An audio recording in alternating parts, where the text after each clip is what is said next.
I'd like to call this meeting to order.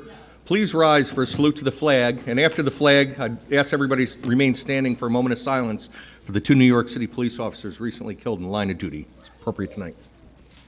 I pledge allegiance to the flag of the United States of America and to the republic for which it stands, one nation, under God, indivisible, with liberty and justice for all. Please, in your thoughts and prayers, remember Officer Wilbert Mara and Jason Rivera, new officers killed in the line of duty in New York City within the past week. Okay. Thank you. Please be seated. Okay. This meeting is convened in accordance with the provisions of the Open Public Meetings Act of New Jersey. Let the official minutes reflect that adequate notice of this meeting has been provided by publishing a notice in the Asbury Park Press on Friday, January 8th, 2022. The Press of Atlantic City and the Star Ledger, and also forwarded to the Toms River Times, Toms River Patch, and WOBM News on Wednesday, January 6th, 2022, and thereafter posting same on the Town Hall Bulletin Board for such notices and filing same with the Township Clerk pursuant to a resolution adopted by the Township Council on Tuesday, January 5th, 2022. The meeting dates have also been posted on the Township webpage. Roll call, please. Councilman Sikosi. Here. Councilman Kopp. Here. Councilman Lamb. Present by phone. Councilman Quinn-Lisk. Present. Councilman Roderick. Here.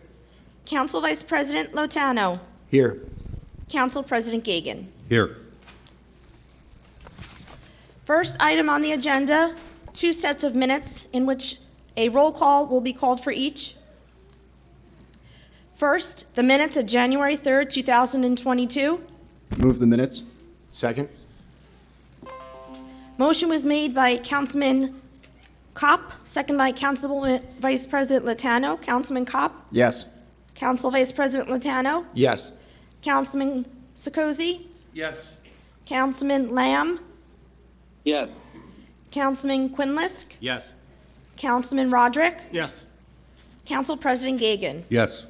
And now we will call roll for the minutes of January 18th, 2022. Move the minutes. Second.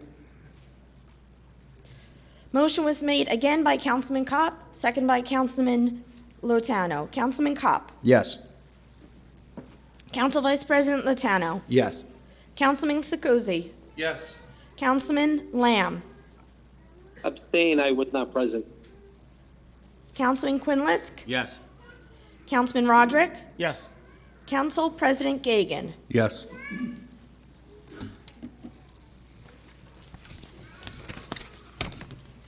Tonight, we have, for honoring resolutions and presentations, police officer retirements, promotions, and some new police officers joining the force. For the police officer retirements, we have Detective Mark A. Bajada, number 241, Detective Jonathan M. Turner, number 264, Detective John A. Bachik, number 278, Corporal Paul C. Burkhart, number 238, Sergeant Frank J. Loria Jr., number 308, Lieutenant Robert W. Rankin, number 274, Corporal Ryan R. Rush, number 271, Detective Louis A. Santora, number 276, and Corporal Kevin E. Ty, number 277, will all be retiring tonight.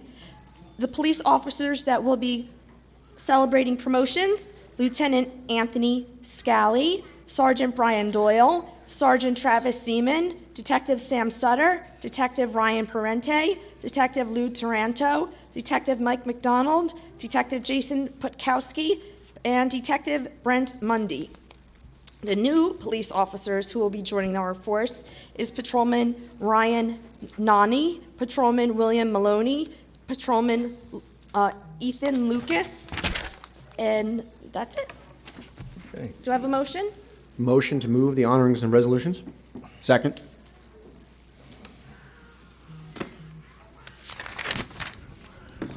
Motion made by Councilman Lotano, second by Councilman Kopp. Council Vice President Lotano. Yes. Councilman Kopp. Yes. Councilmember Sikosi.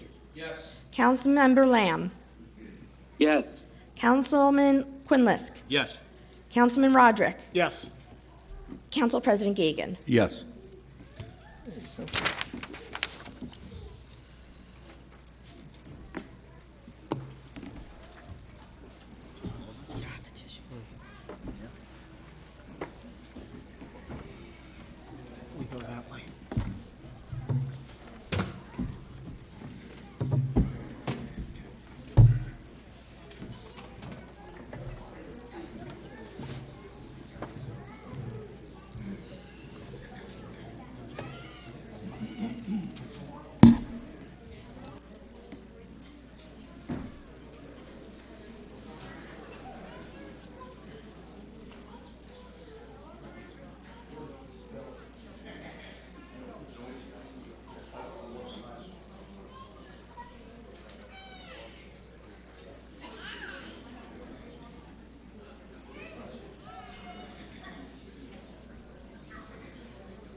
First, thank you all for coming. It's a great night for us. I don't think we've ever had this many presentations in one meeting. I know the council has a huge meeting ahead of themselves after we're done. After I give this small presentation to the mayor, it's actually a self-portrait of myself that he can hang in his office. We're going to go through the retirements, and I have short bulleted bios on all the retirees. They're full bios, and all the promotions and all new hires, full bios will be on our website, so you'll get to see those, okay? But Mayor, we want to present you with this. It is a picture of our entire police department before we lose all these people. So you can hang this in the conference room. There's one guy out of uniform. Okay, yeah, exactly, but it's good you're in a beige suit, you stand out. So, thank you. Let me move this.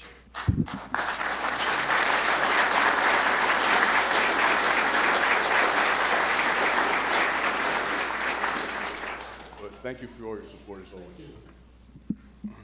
And again, thank you for the council for all your support and the business administrator for all your support keeping us moving. Okay, first, our first retirement, Corporal Kevin Ty. If you would come forward, please.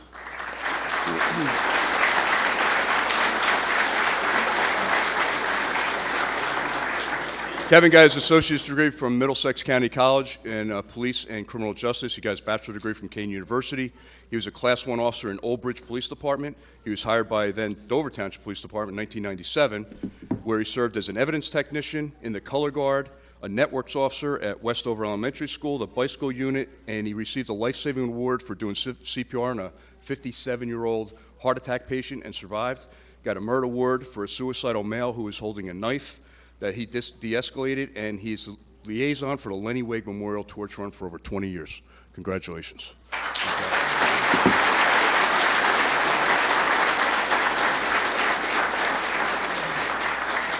Real quick.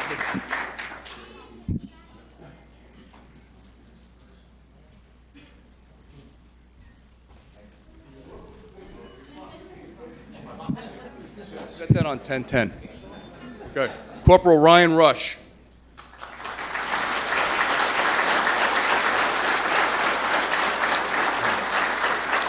Ryan was a graduate of Rutgers University in 1994, hired by the TRPD in 1996. He has 26 years of service, made corporal in 2016. He was a member of our motorcycle unit, where then he became an instructor to train other motor officers in our department and other departments in the county. He eventually was active in community policing with the motorcycle and spent his remaining days on the beach. All right? So, congratulations. Good job.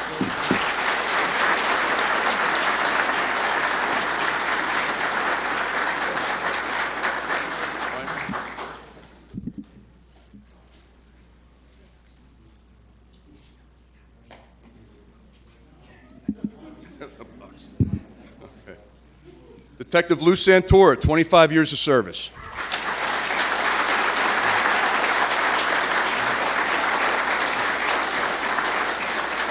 Lou graduated from Parsippany High School. He went to Rutgers University and Newark College with a BA in political science. He has a history of public service in Parsippany Rescue and Recovery Unit, Rockaway First Aid Squad. He was hired in Dover Township in January of 1997. He went to the Ocean County Police Academy and graduated that May. He achieved the James Tracy Leadership Award. In his career, he was an evidence tech. He was a background investigator and field training officer. He was an expert in interview and interrogation, photographic surveillance techniques, crime scene management, and forensics. He was appointed to the Criminal Investigation Bureau in 2006, where he was responsible for major investigations such as a serial burglary case that he worked on, over 250 burglaries in our area, robberies, aggravated assault, special victims, a crisis negotiator, and worked closely with the FBI and U.S. Marshal Service, and has received numerous life-saving and investigative commendations over the years. Congratulations.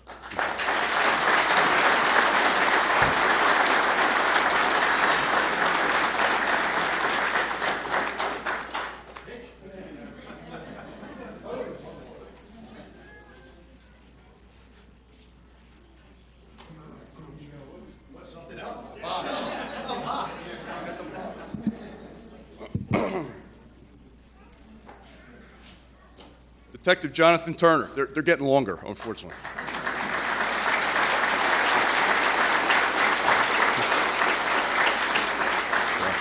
John has over 25 years of service, went to Kean University, where he majored in flight technology. That's good because we never can find you. He's a scoutmaster for Boy Scout Troop 82 in Jackson. He was hired by the Watchung Police Department in 1992, attended Somerset County Police Academy. He was hired in 1995 by Dover Township. He worked in the patrol division, and there he was in the underwater response team. He was a field training officer, Ocean County Narcotics Strike Force, the crime scene unit and evidence tech, and the crime scene unit coordinator. He basically took our crime scene unit and brought it to the next level. It didn't even exist, really, before John. While he was in the Criminal Investigation Bureau, he was evidence officer and training. He implemented our crime scene unit, designed and constructed our forensic laboratory and response vehicles. He implemented TRPD fingerprint examination system, and he is known as an expert in fingerprint, palm print ID, and crime scene reconstruction.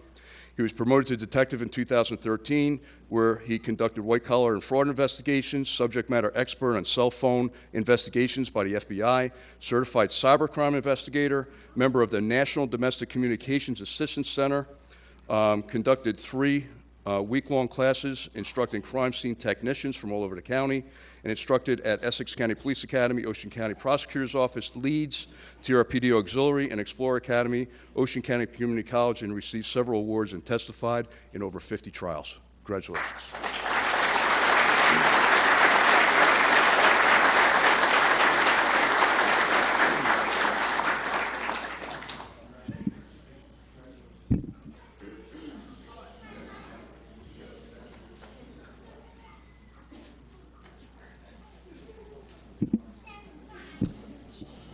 Detective John Bajic, 25 years of service.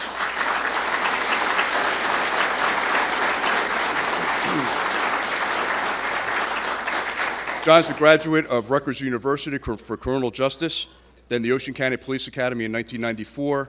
He worked for the Seaside Heights Police Department as a Class 2, and then in Pemberton Borough, he got hired from 1994 1997 and was actually the chief of police in Pemberton Borough, and then left there to become a patrolman with us.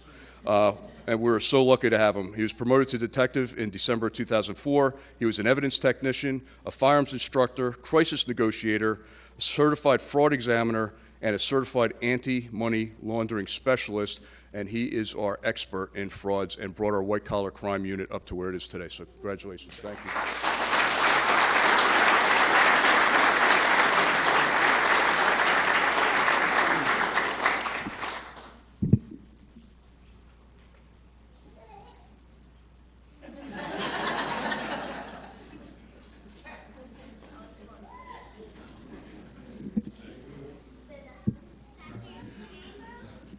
Detective Mark Bujada, senior detective, 30 years of service. 241. Mark attended Thomas Edison State University. He was a member of the Air National Guard for 27 years. He was mobilized in 2001, Operation Enduring Freedom and Operation Noble Eagle.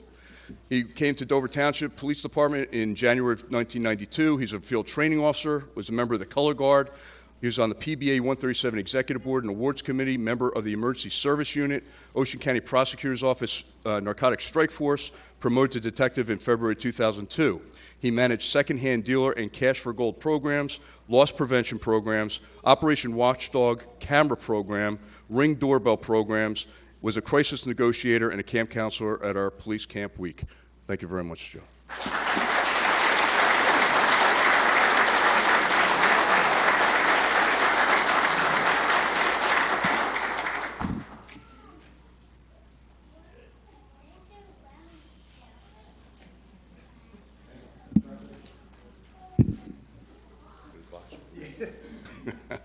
Sergeant Frank Loria, 20 years of service and 5 years of service previously.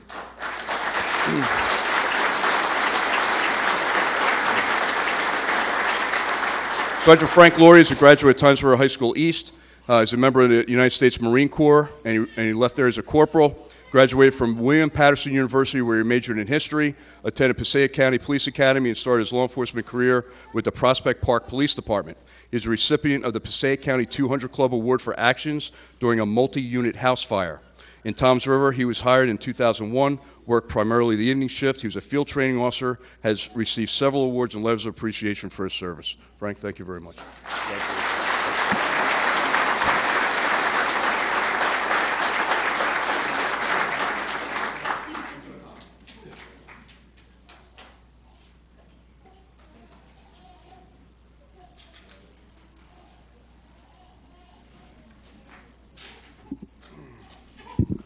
And last retirement, but not least, Colonel Lieutenant Bob Rankin, 25 years of service.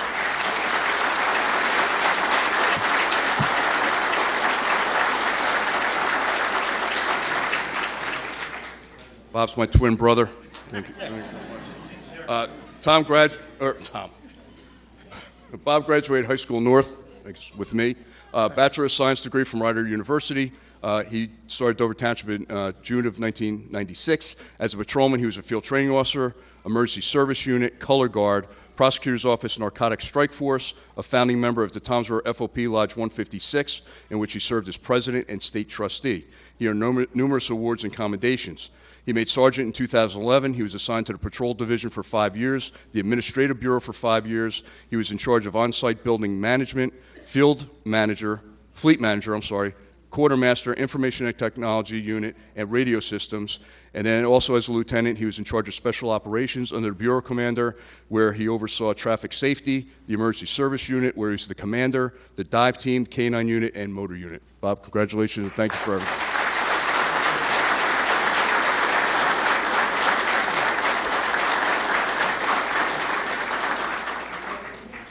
Oh, quick.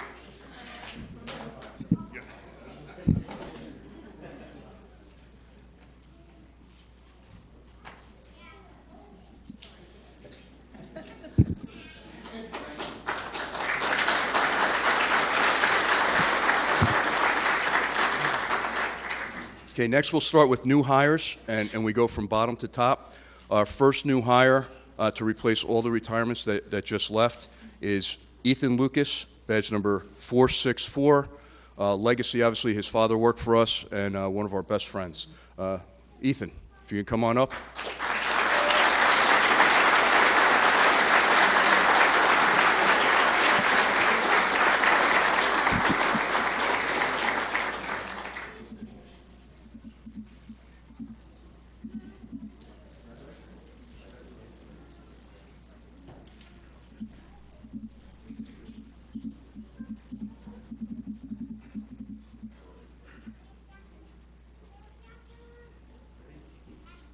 I state your name.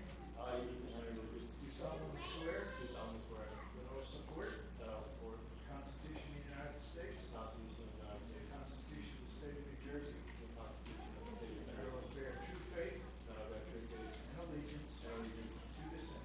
To the same. And to the governments. To the governments. Established in the United States. Established in the United States. And in this state. And in this state. Under the authority of the people. Under the authority of the people. And I will faithfully. And I will faithfully. Impartially. Impartially. And justly perform. And justly perform. All the duties. All the duties. Of the office of. Of the office of. Patrolman. Patrolman. Toms River Police Force. Toms River Police Force. According to the best of my ability. According to the best of my ability. So help me God. So help me God.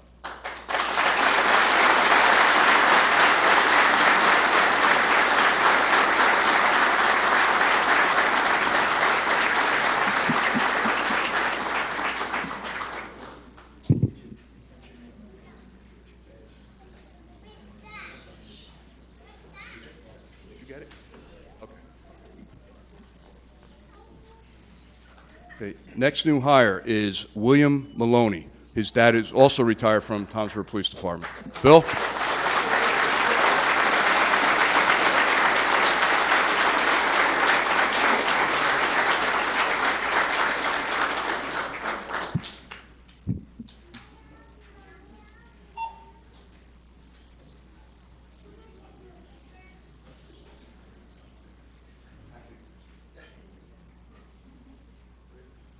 I state your name. I, William Maloney. Do solemnly swear.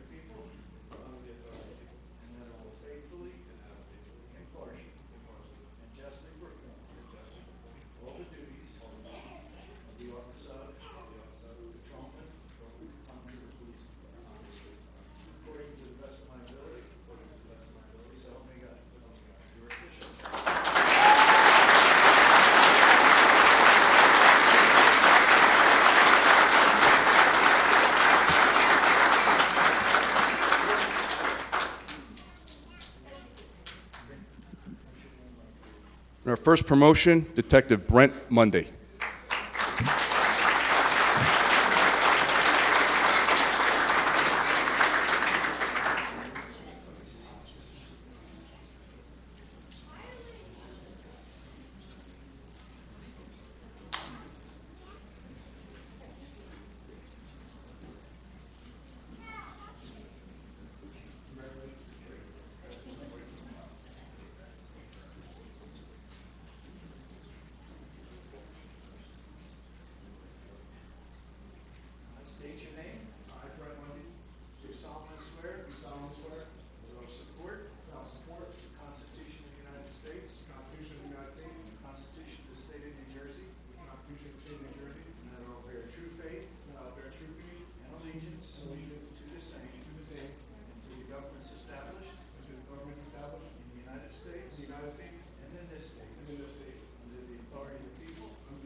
the best of my ability. So help me God.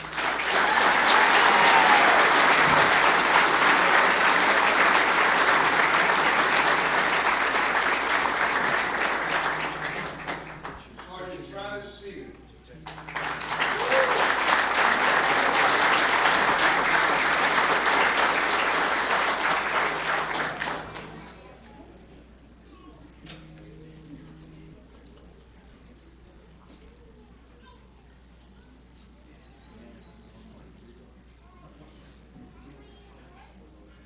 I state your name. I, Travis Seaman. Do solemnly swear. Do solemnly swear. That I will support. That I will support the Constitution of the United States. The Constitution of the United States. And the Constitution of the State of New Jersey. And the Constitution of the State of New Jersey. And I will bear true faith. I will bear true faith. And allegiance to the same. And allegiance to the same. To the governments established. To the governments established. In the United States. In the United States. And in this state. And in this state. Under the authority of the people. Under the authority of the people. And that I will faithfully. And I will faithfully. Impartially. Impartially. And justly perform. And justly perform. All the duties. All the duties. To the office of. To the office of. Sergeant Tomzer Police Department. Sergeant Tomzer Police Department. According to the best of my ability. According to the best of my ability. So help me God. So help me God.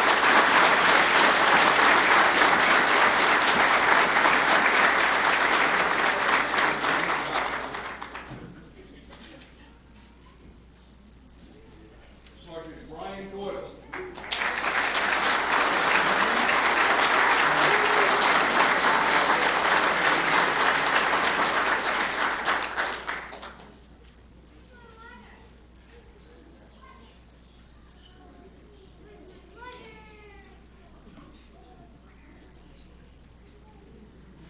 I state your name.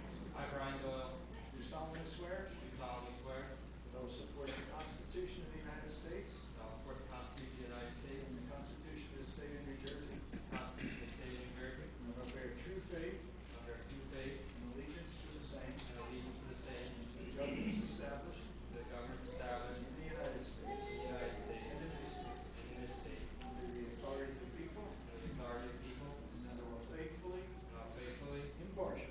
impartially, And justly perform. and justly perform All the duties. all the duties Of the office of. of the office of Sergeant Tomzer Police Department. Sergeant Tommy River Police Department, According to the best of my ability. according to the best of my ability, So help me God. so help me God.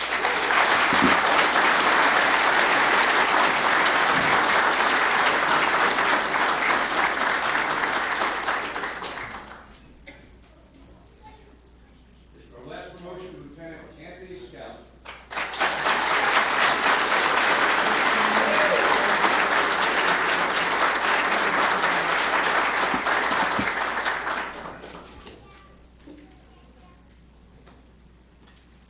I state your name. I, Anthony Scout, Do solemnly swear. do solemnly swear That I will support. that I will support The Constitution of the United States. the Constitution of the United States And the Constitution of the State of New Jersey. and the Constitution of the State of New Jersey, And that I will bear true faith. and I will bear true faith And allegiance to the same. and allegiance to the same, And to the governments established. and to the governments established In the United States. in the United States And in this state. and in this state, Under the authority of the people. under the authority of the people, And that I will faithfully. and I will faithfully, Impartially. impartially, And justly perform. justly perform All the duties. all the duties Of the office of. of the office of Lieutenant Tomzer Police Department. Lieutenant Tommy River Police Department, According to the best of my ability. according to the best of my ability, So help me God. so help me God.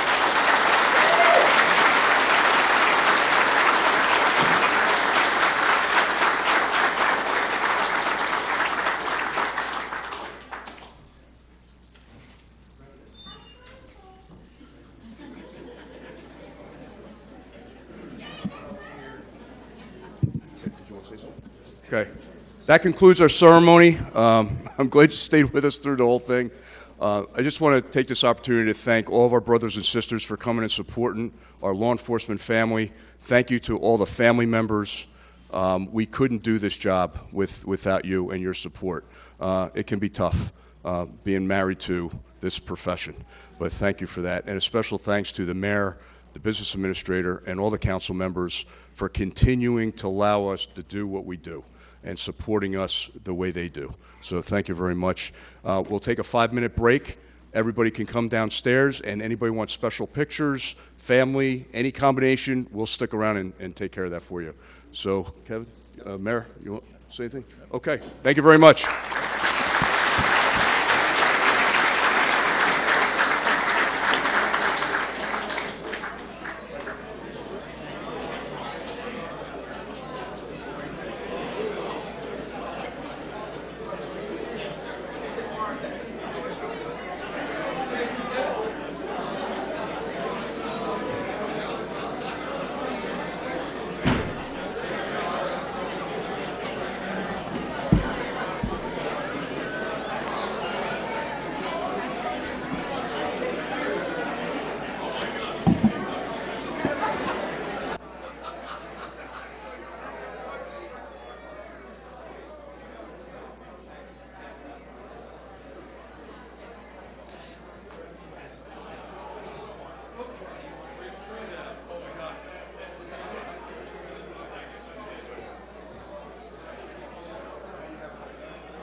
will continue on with the meeting agenda.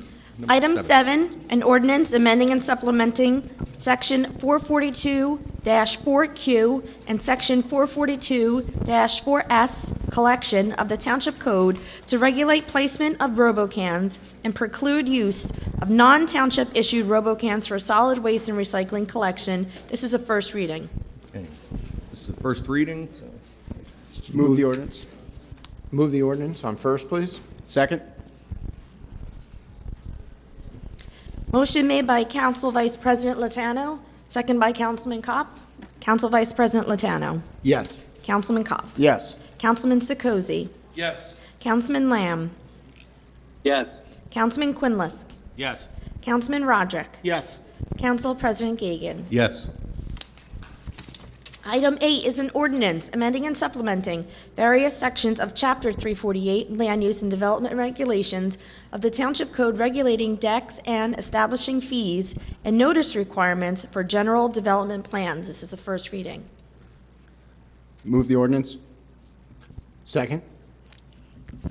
Motion was made by Councilman Kopp, seconded by Council Vice President Lotano. Councilman Kopp? Yes. Councilman Vice President Lotano? Yes. Councilman Sekozy? Yes. Councilman Lamb? Yes. Councilman Quinlisk? Yes. Councilmember Roderick? Yes. Council President Gagan. Yes. Number 9, an ordinance repealing subparagraphs A and B of Section 313-15A1 of the Township Code to eliminate certain restrictions on appeals of substantial damage determinations and establishing a fee schedule for the filing of such appeals. First reading. Before I take a motion for Move the- this, I'm move going to the- ask Mr. Chinkalian to step up and explain the latest status of this and what we're doing. Thank you, Council President. As you're aware, we've been going back and forth with FEMA and DEP and DCA since we've now learned that the time limit that we were initially informed for the substantial damage homes is not actually backed up by statute. Based on that and the remaining properties, the residents that came out a few meetings ago, this ordinance will repeal the statutory limitation or of people trying to appeal their substantial damage determination. What we're going to be doing in this case is we're going to be using one of our engineering pools. We've selected a gentleman from one of the firms who's a certified floodplain manager and a professional engineer who will hear the appeals independent from my office. And there's a three-part schedule. There's an initial fee to present all of your information, and he will review it. If it's successful, that's fine. There's a second fee if you want to sit down and try to have a meeting with him. And then there's a third fee if you unfortunately don't come to terms and you want to take it to the next level, which would be the planning board, the fee to cover his services. These are escrow fees. If they're not used, they will be refunded to the resident. It's basically an hourly rate, the same rate that we pay. But we're basically giving the residents three options: a simple review of documents, an opportunity for a meeting, and then a third opportunity to have a public hearing with the planning board. Mr. Chikalian, I have a question for you. How long will the appeals be open for? I don't believe, my recollection, we're not putting a time limit on it. Okay. And do they also apply to anyone who has purchased a home since Hurricane Sandy? Yes. Okay. The only two items that, if somebody took a check, then the person can still appeal the value of the home, but or if somebody did a tax appeal, if the Board of Taxation has already decided on the value of the home, those are two things that I don't think we can override. But if neither of those have happened, come in with your construction to license estimates from contractors, the contract which you paid, an estimate of the house from a licensed appraiser, all those things he can look at. So they'll be able to get a independent appraisal for the value of their home prior to Hurricane Sandy, and That's correct. Right. You should use a licensed appraiser. They will do a cost approach method, which all appraisers will know, in the year 2012 for the house. all right, very good. Anybody else have any other questions for Mr. Chinkalian? I would like to move that ordinance. Second. Motion was made by Councilman Kopp, seconded by Council Vice President Lotano. Councilman Kopp, Yes. Council Vice President Lotano, Yes. Councilman Sikozi, Yes. Councilman Lamb, Yes. Councilman Quinlisk, Yes. Councilman Roderick. I'm glad the administration and the council has listened to reason and heard the voice of the people on this, and I vote yes. Council President Gagan. Yes.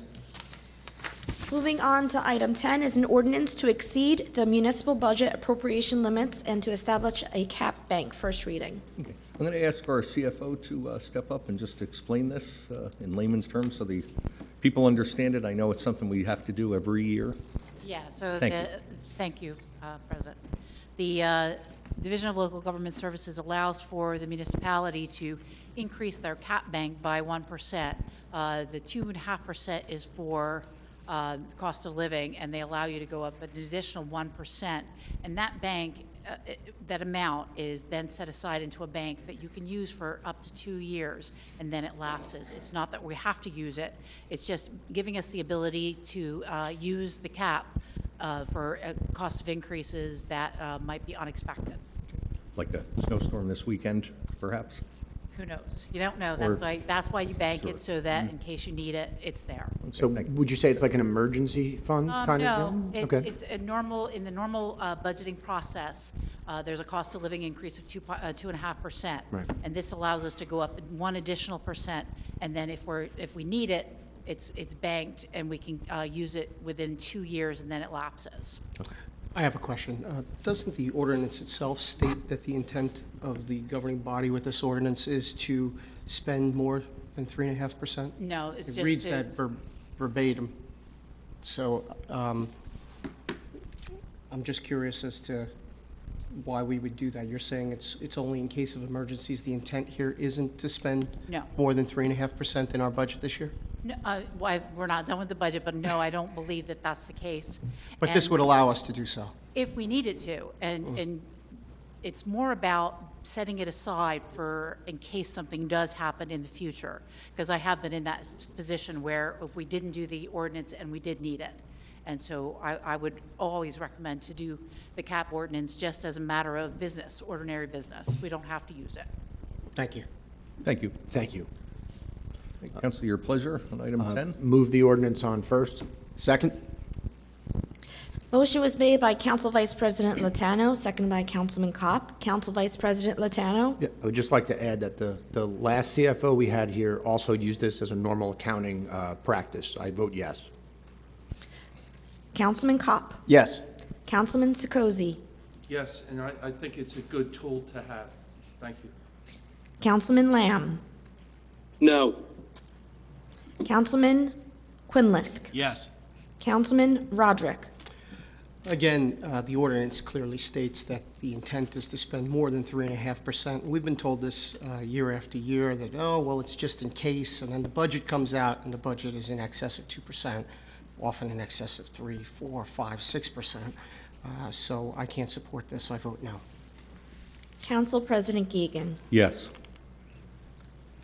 Item 11 is a resolution making application to the local finance board seeking authorization for not to exceed $500,000 redevelopment area bonds to finance the construction and installation of certain public improvements associated with the Department of Veterans Affairs Community-Based Outpatient Clinic Project, the VA redevelopment project. First reading. Oh, I'm sorry, it's a resolution. Move the resolution? Second? Motion was made by Councilman Kopp, second by Council Vice President Lotano. Councilman Kopp. Yes. Council Vice President Lotano. Yes. Councilman Sikozi. Yes. Councilman Lamb. Yes. Councilman Quinlisk. Yes. Councilman Roderick. Yes. Council President Gagan. Yes.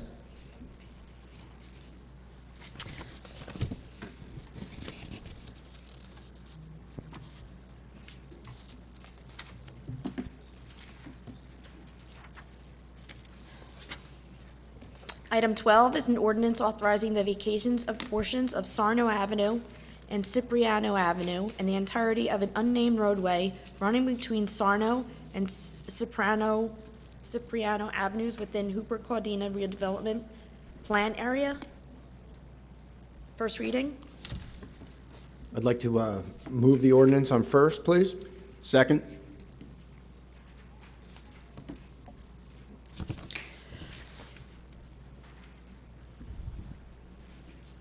Ordinance moved by Councilman Cobb, seconded by Councilman Vice President, Vice, That was reversed. Reverse. I'm sorry. That's okay. Councilman Lotano I made the don't motion. have a page in my book.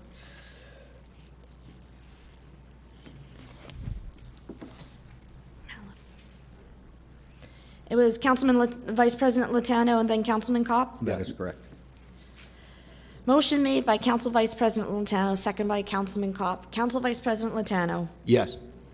Councilman Cobb. Yes. Councilman Sekozy. Yes. Councilman Lamb. Yes. Councilman Quinless. Yes. Councilman Roderick. Yes. Council President Gagan. Yes. Sorry about that. Item 13 is an ordinance authorizing financial agreement with FDS Toms River Urban Renewal, LLC, and authorizing issuance of non-recourse redevelopment area bonds not to exceed $500,000 for public improvements associated with the development of the United States Department of Veteran Affairs community-based outpatient clinic within the Hooper Caldina redevelopment area. First reading. Move the ordinance. Second. Motion was made by Councilman Kopp, seconded by Council Vice President Lotano. Councilman Kopp. Yes. Council Vice President Lotano. Yes. Councilman Sekozy. Yes. Councilman Lamb. Yes. Councilman Quinless. Yes. Councilman Roderick. Yes. Council President Gagan. Yes. And lastly, item 14, an ordinance amending and supplementing Chapter 147, Salaries and Compensation of the Township Code to establish the compensation of certain township employees, Schedule B, supervisory employees, 2022, for years 2022 through 2024, and Schedule F for confidential employees for years 2022 through 2025. This is a first reading. Okay. I'm going to ask our business administrator, Mr. Amoruso, just to give some highlights on this. Thank you, Council President. Typically, we do a salary ordinance each year.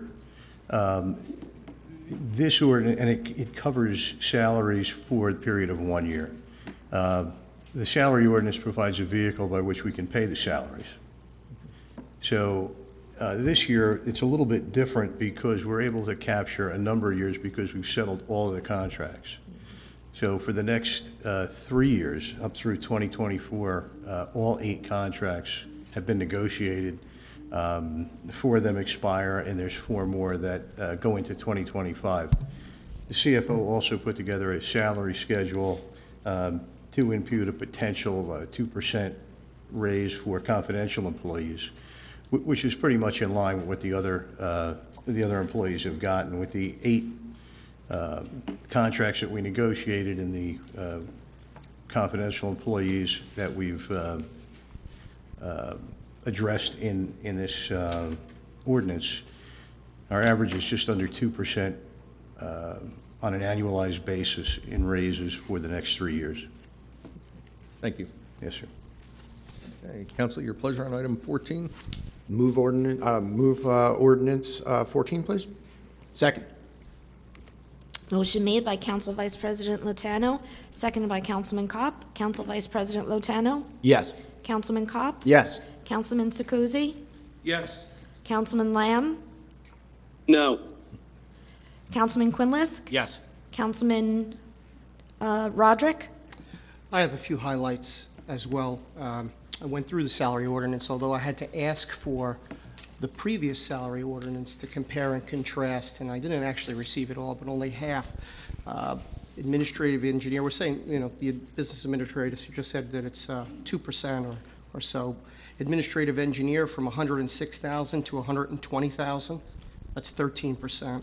Assistant director of public works from 109,000 to 125,000, that's 15%. The ice rink manager, 87,000 to $104,000, a 16% increase. Assistant ice rink manager, $60,000 to $77,000, a 28% increase.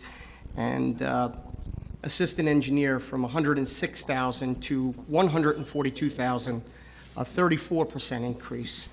It's nice being on Mayor Hill's team. They clearly take care of one another, but the administration seems to have no regard for the taxpayers of Toms River. All week long, I've been taking phone calls from enraged residents in Holiday City and in our waterfront communities. Holiday City residents received letters stating their property values have more than doubled, and the letter advised residents that their property taxes would be increased by between 40 and 50% this year. Prices are rising rapidly at both the grocery store and the pump, and seniors are on fixed incomes. They can't afford a 50% increase in their property taxes. On Tuesday, Mr. Amoruso sent the council an email that described critics of this revaluation as, quote, taxpayers that have paid less than their fair share. A careless, callous, and outrageous description of the Toms River taxpayer.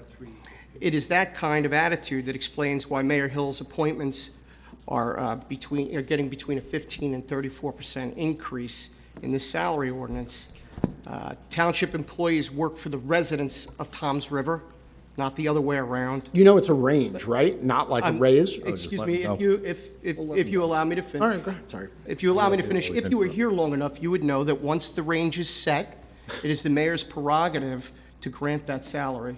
You would know that if you were here long enough, and Mr. McGuckin knows that. Thank you. But I'd like to finish my comments. Please. On Tuesday, Mr. Amoruso sent the council an email that described critics of the revaluation as taxpayers that have paid less than their fair share. I shared my concerns with the administration and warned that we shouldn't be conducting this revaluation at the peak of a real estate bubble. I advised that distortions in the market would place an unfair tax burden on our senior citizens and those who live in waterfront communities. Our seniors are on fixed incomes, and those on the waterfront have finally rebuilt after Hurricane Sandy. It is unfair to expect so much more from such a small number of taxpayers.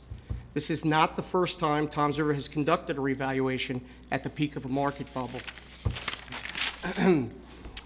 We all know that the countless appraisals were overturned that time around, and after the last revaluation, after this evaluation, all those prices will not last. The Federal Reserve has announced that there will be 4 interest rate hikes this year alone. Under NJSA 54:4-23, when there's reason to believe that properties comprising all or part of a taxing district have been assessed at a value that is lower or higher than is consistent with the purpose of securing uniform taxable valuation, and that the interest of the public will be promoted by a reassessment of such property, the assessor shall, after due investigation, make a reassessment of the property in the taxing district. So I'm calling on Mayor Hill and this council to do the right thing here. These valuations are not correct. They're way out of line with historical norms. The mayor needs to send the assessors back to Holiday City and to the waterfront. Clearly something is wrong. And as for these outrageous salary increases, I vote no.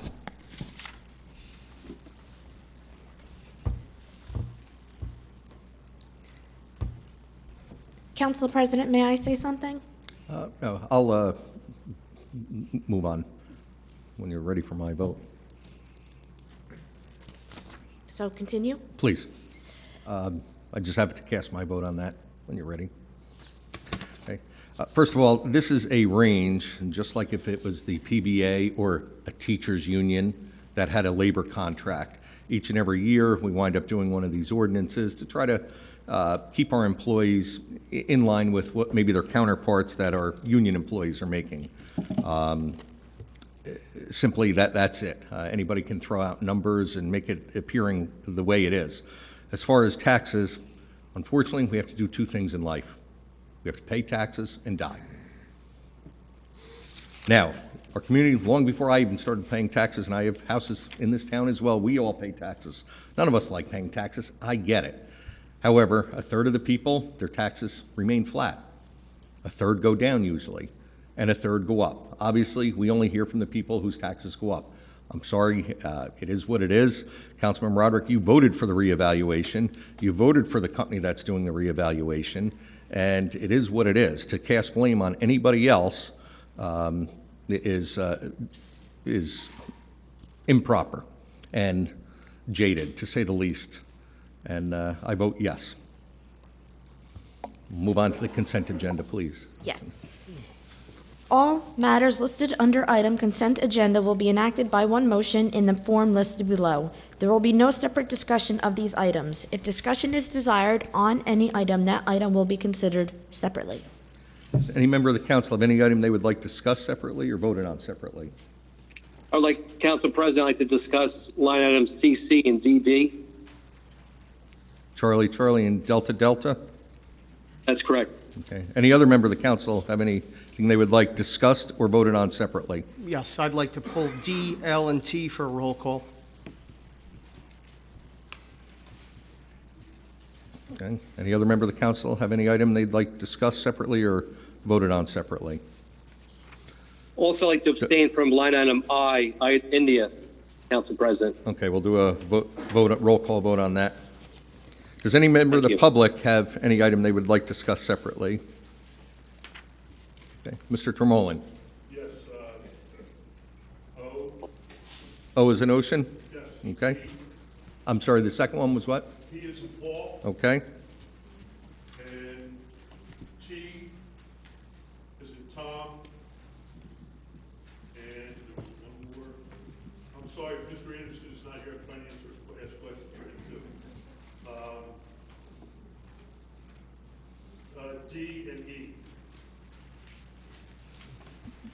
D. Sorry. Okay. So I have the following. I'll try to read them back to you, Allison. For a roll call vote, we have item D as in dog, L as in Lincoln, T as in Tom. And then there'll be discussions on the following. D as in dog as well, E as in Edward, T as in Tom, I as in item, O as in ocean, P as in Peter, CC as in Charlie, Charlie, and DD as in Delta, Delta. So, council, your pleasure with the remainder of the consent agenda?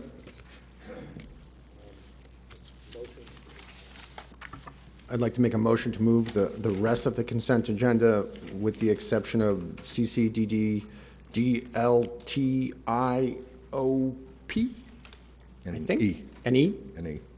Yep. I think that's it. Second.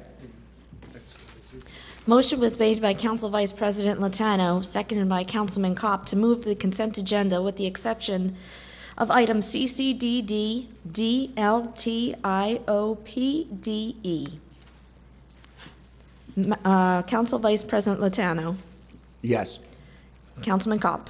Yes. Councilman Sikosi. Yes. Councilman Lamb. Yes. Councilman Quinlisk. Yes. Councilman Roderick. Yes. Council President Gagan. Yes. Okay, we'll start at the top. First, a discussion on item D as in dog, as well as E as in Edward. So I'll ask our CFO again to come up.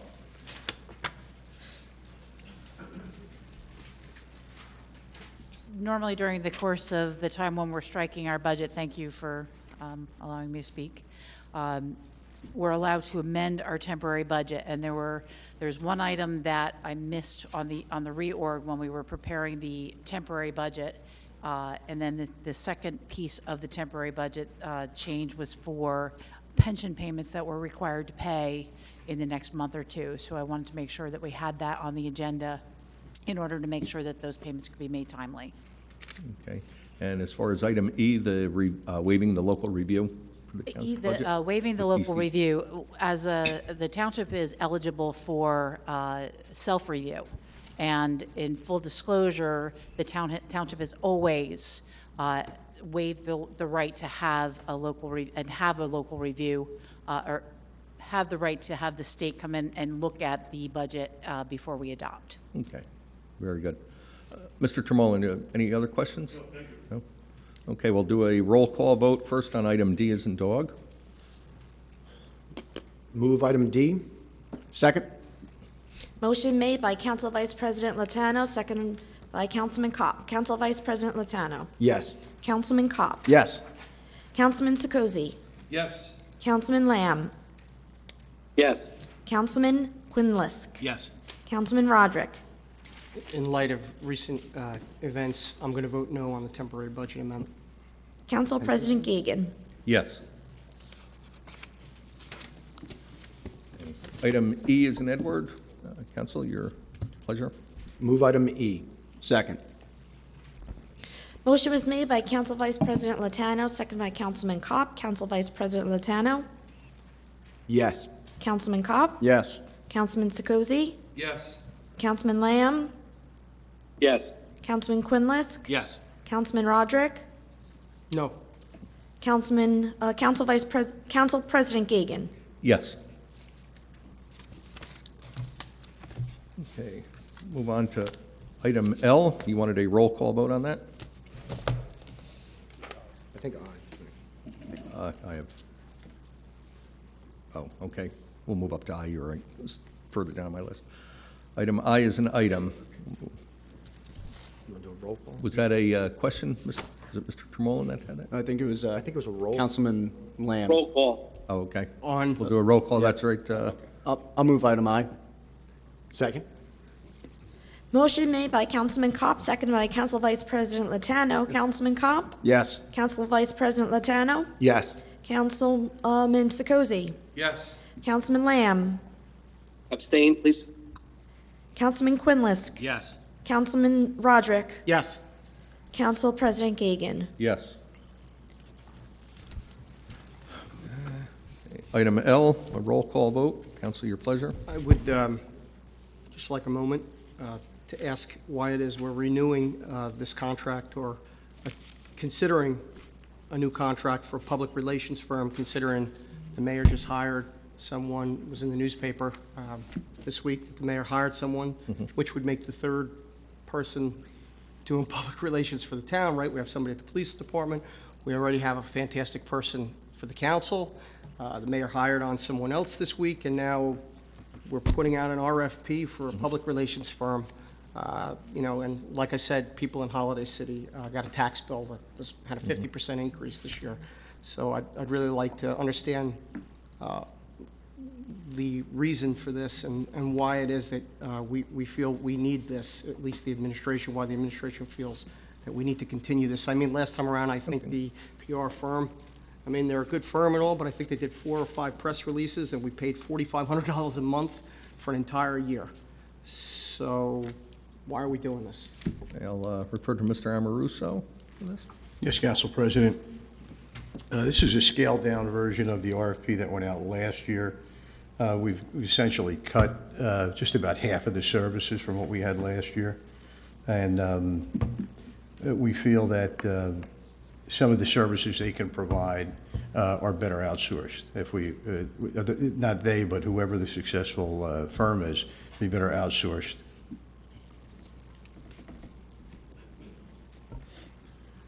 Okay. What services would those be that we feel we need? Because like I said, I remember 4 or 5 press releases last year. It was like 5,000 a month. They would, it would be some video messages. It would be some, let me look at the RFP for a minute.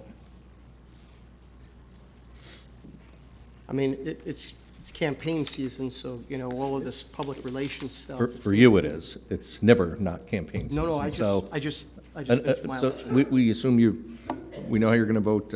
Council, your pleasure on item? So someone's not going to answer? So video, we want to continue to have somebody come here to video? Some video, some other messaging, and some assistance with, I believe, the web announcements that we're putting out. So it's more technical than actually the lead which is what we had last year in the RFP. I just think we'd be close to $400,000 in public relations by the time this RFP service, along with the 3 employees. So I guess I have my answer. Thank you. That's not an accurate number, but that's part of the reason that we're the council had a desire to get better communication out this year.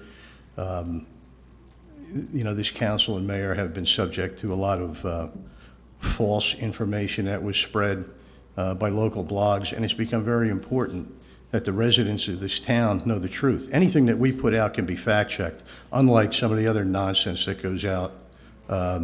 So this is what it's about. It'll be out there, it can be fact-checked, and everything that we put out in terms of PIO, public information rather, can be fact-checked, and it's 100% true.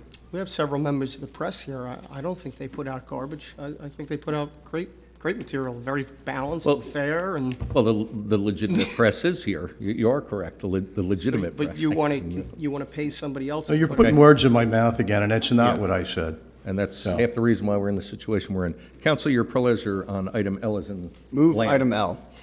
Second?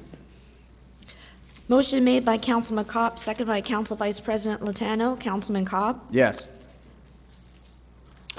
Council Vice President Latano?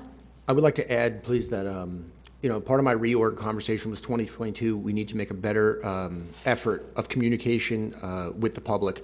There's a lot of people here tonight that are here because of the FEMA letters that they received.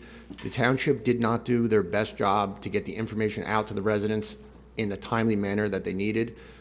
We are making very obvious moves to get more information out via newsletters, emails, the township website, social media. We're taking every step we can to try to inform the residents as best we can. I vote yes. Councilman Sikosi? Yes. Councilman Lamb? You have to pardon me, Council President. I had a little trouble understanding. I'm on a phone, but I heard a few words about videos, and my understanding is that, our professionals can't explain it. I can't vote yes to it. So I don't understand about, again, pardon me for not really grasping what this resolution is, but for that reason, I'm going to vote no. Councilman Quinlisk? Yes. Councilman Roderick? this is just more spending of taxpayer dollars for an election campaign. We should just file with ELEC right now on behalf of the township. I vote no. Council President Gagan. Yes.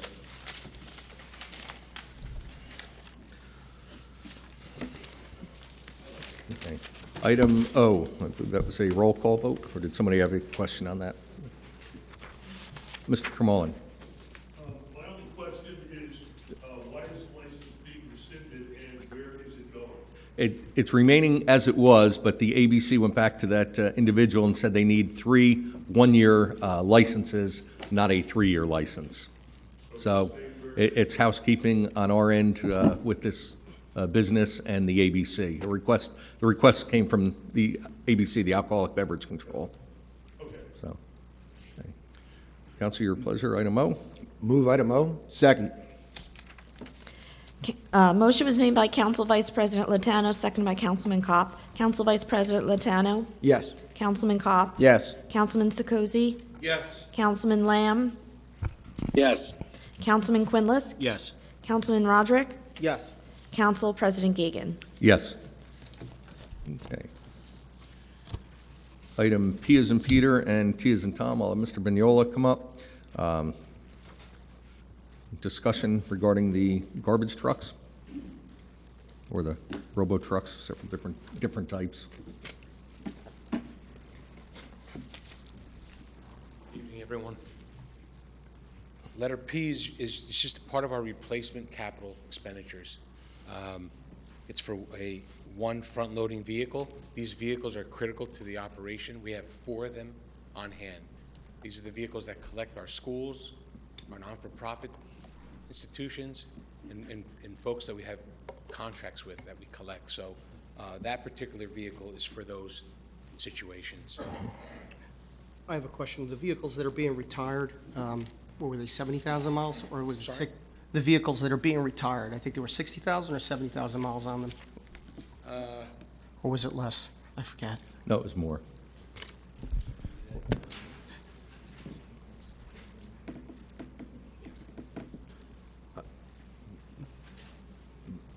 This particular vehicle was totaled in a car accident, if I'm not mistaken? Yeah, it's a replacement vehicle for. One or two? The replacement The- schedule for the- that vehicle, P- there's another vehicle that's on there for 120 days to purchase, that was the accident. That was the That was the accident. These are garbage trucks. The vendor was gracious enough to extend this particular bid for another 120 days because we were gracious that he did that, but from October to currently, these vehicles are going up at 10, 12% increments as we stand. And the reason why a lot of these capital expenditures are on this meeting today is because we cannot afford, I don't believe the town should afford to do this, is to extend these further down the line, not only because the expenses keep going up, but we need the vehicles. I did some research today. We have 21 vehicles right now that are from 2008 and 2009. They're 11 to 14 years old. Capital expenditures should be turned around 7 to 8 years to do the job properly, and that's where we are right now. We could prolong this longer, put this 6 months from now. But if we do this 5-6 months from now, we will not see these vehicles until 2024. We're 13 to 18 months out currently right now. I just cannot, we as the town cannot afford to provide these essential services today. The mileage, were Yeah, you well, going to be able to get that for me?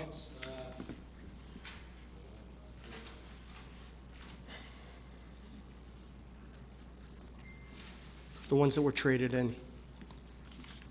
I believe, it's not on this sheet, I don't know why it's not, but I believe it is probably in the 70s to 80s. That's what I thought. I thought it was 60, 70,000 miles. And again, these big diesel trucks, I mean, in Manhattan, they run them for 250, 350,000 miles. So it's just, we're in a, yeah, pistons on them are like this. Oh, they're enormous. I will tell you this. So I just, again, we're in a situation where, I shouldn't have to explain this to you. I'm just explaining it to the public. Again, we're in a situation where taxes on some people are going to rise dramatically. Clearly, the budget's going to go up again this year. We have lots of expenses to this tax appeal with Sibagagi and everything else. And we're spending $650,000 on a garbage truck to replace garbage trucks that had 60 or 70,000 miles. I don't think it's a wise or prudent decision at this time, so I am going to vote no. Okay, we'll get your Although vote. we haven't had a motion yet, so. Just one concluding comment, if you would. This capital expenditure in 2020 was approved by the council here today for 21, their 21 budget. This stuff has been approved already. This has been approved by everybody here, and this is just money being spent by the monies that were approved for the capital budget. It wasn't $3-4 million. We were we did what we could to get what we could in. It was $1.9 million for, and so the public knows, a jetback truck is $500,000. These trucks are now in excess of $325,000. We need the vehicles to provide the essential services that we do in this town. And we cannot prolong this any further. We're going to have trucks on the road for 15, 20 years. Someone took the other trucks on trade, though, correct? I'm sorry? They took the other two trucks on trade? Scrap. Some trucks we do trade. No, these two trucks, they took them on trade. It was in the ordinance. There is. So they got to run, right? They got to be, somebody somewhere said, you know what, wow, what a great deal. Let's get those and run them into the ground. Just wasn't us. It happens Somebody else. everywhere, Dan. It happens everywhere. No, I understand. I just, thank you for your time. Mr. Mignola, I have a question for you. Are these vehicles part of the replacement program? They are part of the replacement program. Normally, every year, we try to buy 2 sanitation robo trucks, 1 recycling robo truck, 2 rear loading trucks, and those are all essential to the services we do. It's all the roll-off trucks that we purchase are taking cans and garbage containers from the yard to the landfill every day. These trucks that have arms on them, as we all know, we pick up several thousand homes a day, 7,000, 10,000 homes. When that arm goes up and out and over and out millions of times, it's wear and tear on the vehicle. A lot of these trucks are through Sandy. We've had them through Sandy. They are at their expected life, and we need to move on. So this replacement program is similar to the one we have with the police department, where we buy a certain amount of police cars a year so that we don't run into a situation where you have to buy 30 cars in a year. It's the same with garbage trucks. Precisely. It's not a glamorous expense, and it is pretty high expense. but to keep the town running so that we don't kick the can down the road and have to buy 10, 15, 20 garbage trucks in a year at the cost of millions and millions of dollars. It's part of the replacement program. Is that correct? Absolutely, and the ordinances, the capital ordinances, is bonded over many, many years.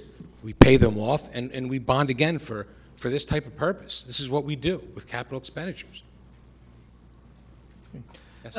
Can you give me a rough guess what the maintenance cost is on a truck that's a year old versus one that's 12 or 14 years old? Percentage-wise, but I could tell you, year one, it could cost you $5,000 to $6,000. In year 10, it could cost you $20,000. You know what I mean? $30,000. But I asked my CFO this year to increase our parts account budget because of this reason. We increased it 10, 15% because of that. If I have a budget for $150,000 in parts, I had to increase that for $20,000, $30,000 because of this reason alone. That's for all your vehicles. I'm sorry? That's for all of your vehicles. It's just And you have guys on one department's parts account. Yes, we have roads, sanitation, recycling. And you have mechanics. Mechanics, yeah, we do. Absolutely. And somebody took them on trade. The old trucks. Some of them are on trade. No, the garbage trucks. These garbage trucks, somebody took them on trade. Some are, some are not. Based on the ordinance? Have you ever returned a lease, Councilman Roderick? Was that a yes or a no? Why don't we vote? It's 60,000 miles that somebody bought them from us. Okay. Why don't we just vote? Why don't we vote? Well, we will, but there's I a understand. gentleman in the public that has a question. I think the people who pay the tax bill agree with me, and you guys have a different agenda. So let's All just right, vote on it. hang on. Sir, if you would step up to the mic, just state your name and address and the question you have regarding these two items, P or T, either the garbage trucks. Thanks. Frank Davis, 20 Westbridge, Towns River, New Jersey. A little bit of my background, I was an over-the-road car hauler for 5 years, so it's hydraulic equipment. And I was a motor sergeant for 7 years of my 12 years as a diesel mechanic with the U.S. military. I was in charge of all the equipment. And while the mileage doesn't matter on a hydraulic vehicle, if you're going over the road and you're just pulling something, you go by mileage. But when you have hydraulic equipment that picks up and fails, Cycles. and then can blow hydraulic fluid all over our streets and all over our playgrounds, that costs money. That costs money to clean up. That costs money to replace those parts. So it's every hour that truck's running, not every mileage driven. There you go. It's every time that hoist goes up, the hydraulics are at high RPMs, and it's also burning out the transmission. But that doesn't show up on the odometer, and somebody who knew something about the subject would know to bring that up. I have a quick question. So I'm only talking to the president here because you're the one who said that's how it should be done during the meetings. Aren't you a member, along with Anthony, aren't the two of you members of this new club that Mo formed? You are, right? You are. I mean, let's Are you upset that you weren't invited? Can we just vote on this already? Yeah. I mean, Yeah, this it's is just- it's silly. just nice to have Maybe you get some more club Councilman members that Roderick, can come up here and. Councilman give us Roderick, some you're out testimony. of Mr. order. Davis made very He valid had points. a valid point. As a motor sergeant and responsible for hydraulic equipment and hazmat cleanup, we do not base it on the mileage of the vehicles. We base it on the time on the motors and the hydraulic I've written systems. down. Yes. Thank Very you. good. Thank you. Council President, may I ask a question of the CFO? Sure, very and I quickly? one of Mr. Vignola also. 1 second, Mr. Vignola. Mrs. Totella, would you just step up to the mic for a minute, Judy? You're not off the hot seat yet. There were some representations made that essentially this is blowing up the budget. The way that we're purchasing these things on a schedule, using bonding, and our philosophy that we retire debt and then bring debt on to try to keep the bonded debt stable so as not to inflate the budget. Do these purchases have any significant impact on this year's budget? Absolutely not. Okay, thank you. Just one question for you, Mr. Vignola. And I had written down engine hours versus mileage as two totally different things, so I'm glad an expert in the field was able to identify that. Would you agree that just the arm alone on these one-arm Bandit trucks, that's the cost of the truck? Well, I mean, I Pretty know much. What would it cost to replace that? Replace an arm on a robo truck is about $25,000 to $35,000. And how often do they go? They go. With all- They go. Yeah, They go. okay. Multiple times a year because of the volume of the action of I the vehicle. understand. And mileage, forgive me for not saying it, but it's insignificant in this world. Yes. Okay, thank you very much, sir. Okay, Council, your pleasure with item P as in Peter? Move item P. Second. Motion made by Councilman Kopp, seconded by Council Vice President Lotano. Councilman Kopp? Yes. Council Vice President Lotano? Yes. Councilman Sekozy? Yes. Councilman Lamb? No. Councilman Quinlisk? Yes. Councilman Roderick? Again, the people of our community drive around vehicles with a lot more than 60 or 70,000 miles, and it's clear that someone took these on trade and they're going to sell them to a more fiscally responsible township to use them. I respectfully vote no. Council President Gagan? Before I vote, just earlier today, I received an email from our fire chief. I'm involved with Silverton Fire Company. We have a relatively new fire truck. I think it's probably like 3 years old, has this DEF fluid that a mechanic could probably speak a lot better about. The mileage on the truck is probably 5,000 miles, if that. Well, a part went bad. That fire truck is now sitting with the cab flipped, out of service. It's at least 3 months at a minimum before they can get this simple part. So what do we do? Fortunately, we do have another fire truck as well. It doesn't have as many miles, but the engine hours are through the roof on these vehicles, and that's what people have to understand. I wish they would just take the odometer out so somebody doesn't grandstand on that alone. So with that, I vote yes on item P as in Peter. Okay, Council, your pleasure on item T. Move item T. Second. Motion made by Councilman Kopp, seconded by Council Vice President Lotano. Councilman Kopp? Yes. Council Vice President Lotano? Yes. Councilman Sekozy? Yes. Councilman Lamb? Yes. Councilman Quinlisk? Yes. Councilman Roderick? No. Council President Gagan? Yes. Okay. And moving on to item C as in Charlie, C as in Charlie. Roll call vote or discussion on this? Council, your pleasure on item C as in Charlie, C as in Charlie. Move item C as in Charlie, C as in Charlie. Second. CC? Correct. Motion made by Councilman Kopp, seconded by Council Vice President Lotano. Councilman Kopp? Yes. Council Vice President Lotano? Yes. Councilman Sekozy? Yes. Councilman Lamb? Yes. Councilman Quinlisk? Yes. Councilman Roderick? No. Council President Gagan? Yes. Item D as in dog, D as in dog. Was there a Move question item on D as in dog, D as in dog. Second. Motion made by Council Vice President Lotano, seconded by Councilman Kopp. Council Vice President Lotano? Yes. Councilman Kopp? Yes. Councilman Sekozy? Yes. Councilman Lamb? No. Councilman Quinlisk? Yes. Councilman Roderick? No. Council President Gagan? Yes.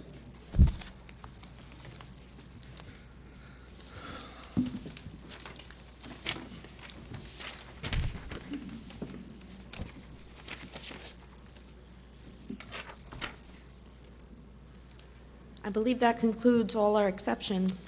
That is correct. Moving on to the reports. May I have a motion on our reports? Move the reports. Second.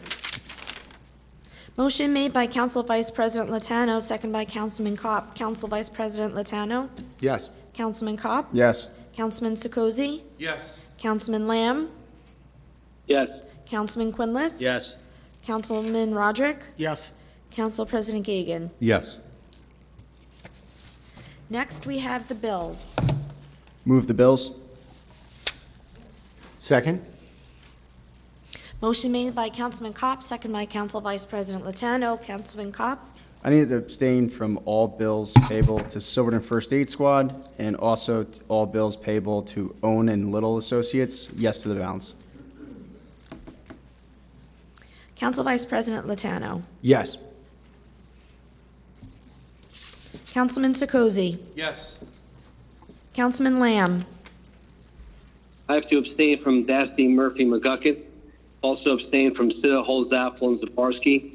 And I'll also abstain from the magistrate salaries and yes to the balance. Councilman Quinlisk? Yes. Councilman Roderick? Yes. Council President Gagan? I also have to abstain to the 2 bills to Silverton First Aid Squad, as well as the 2 bills to United Healthcare Insurance, as it covers retired township employees. Yes to the balance. Next, we have elected officials' comments. There you go. Councilman Lamb, if you want to go first. Thank you, Council President. Good evening, everyone. Excuse my appearance by telephone. I promised my wife a small getaway after I got married, and upon planning it, I anticipated a Tuesday night council meeting, so I thank you here for your understanding tonight. I want to give a thanks to our Director of Public Works, Anthony Vignola, and our hardworking Public Works supervisors and employees alike on their snow plowing efforts over the weekend of January 7th. I had received some questions from Barrier Island residents, and they were quickly answered, and I again thank our DPW for handling this. I also want to take this opportunity to welcome our new Deputy Municipal Clerk, Mike Cruglio, and thank him for his assistance to me as I am starting out here, and his anticipated efforts on behalf of this council. I'd also like to report out a fruitful discussion with the officers of the Oily Beach Voters and Taxpayers Association shortly after my swearing in. I look forward to keeping this relationship strong as we enter the new year. While we're only 120 days out until the eve of Memorial Day weekend, I want all our beaches ready and safe, and I look forward to working with our administrator in the mayor's office to work with me and our residents in doing so. However, I have received several phone calls and emails from taxpayers in Ward 1 who are displeased with their recent proposed tax reevaluations. While this really isn't news to everybody at the council, these folks want to verify that these reevals were done with the utmost accuracy, and we should provide them with this opportunity. I have followed up the administrator this past week and tax assessor Bill Laird to ensure these folks are given a proper and timely opportunity to have an informal review with the Professional Property Appraisers, Inc. I urge all taxpayers in Ward 1 and throughout the town to contact the township administrator if they experience any difficulties in reaching the PPA to set up an appointment as directed in the letter that they mailed. In closing, I'll be asking support from our fellow council members in making our meetings available to the public live. I think as Councilman Latano has intimated, we need more transparency, and I think we need a live feed of our meetings. As we all know, we made a fairly rapid change for our Director of Law, Assembly McGucket, by moving our meetings from the second and fourth Tuesday to now Wednesdays. The voters and taxpayers I speak with regularly would like the ability to view our meetings live, especially in light of the change in COVID protocols. As you all know, our school board has offered this for some time now. So I call on you, Council President, to ensure full council support on this rather simple ask in the interest of transparency. That's all I have this evening. I look forward to seeing you on February 9th. Thank you. Thank you. Councilman Quinliss. Nothing, sir. Thank you. Thank you. Councilman Roderick. I just wanted to thank the Golubensky family and the volunteers of Tom's River First Aid for inviting us to their installation dinner. My wife and I had a wonderful time. We enjoyed the ceremony, the meal, and our conversations. But mostly, I want to thank all the members of Tom's River First Aid for their volunteer service to our community. It doesn't go unnoticed, and it's most appreciated. So thank you for your service, and thank you for the invitation. Thank you. Councilman Latano. Thank you, Council President. As you guys know, we did an efficiency study a little ways back, and one of the recommendations is that we switched from every other recycling pickup to like the first and third Thursday of the month. So they figured it all out, and it's going to work. So starting in February, our recycling is going to go to every other week instead of, say, the first and third, where sometimes you get to miss a week. It's about an 8% increase in pickup with no additional fee to the taxpayers. So that was great. I want to commend the Department of Public Works on that. Also, the opening up, I want to thank all my council members for voting to open up the appeal process for the substantially damaged.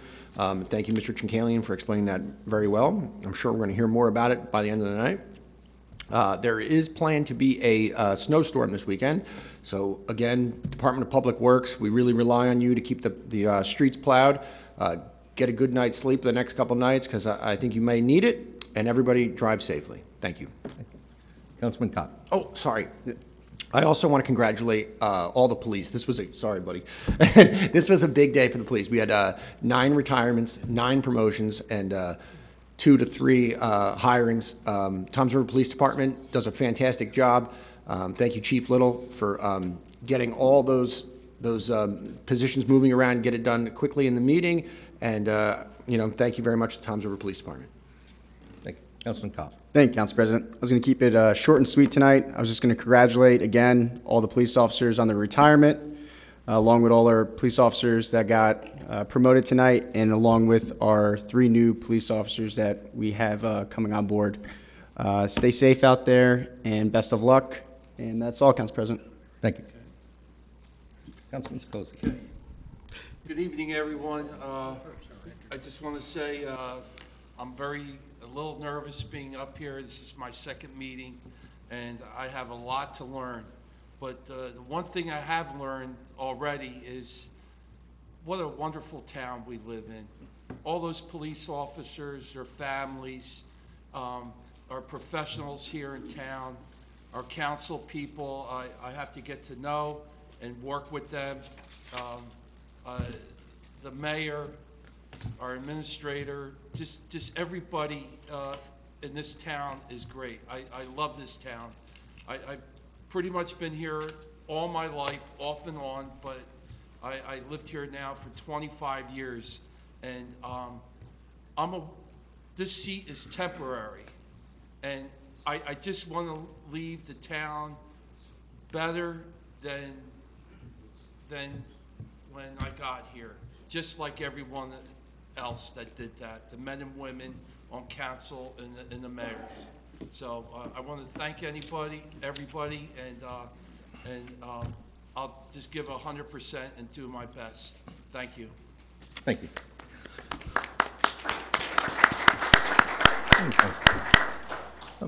The only things that I have that have been, I'll go to the mayor last, that I'd like to touch on again, I would like to congratulate and well wishes to Toms River Police Department, the recent retirements, promotions, and new hires. I hopefully you have a productive, healthy, safe career. Again, Anthony, Mr. Mignola at DPW, I hope it doesn't snow because as you saw, not the entire council is in support of buying the vehicles needed to get the job done or the budget caps.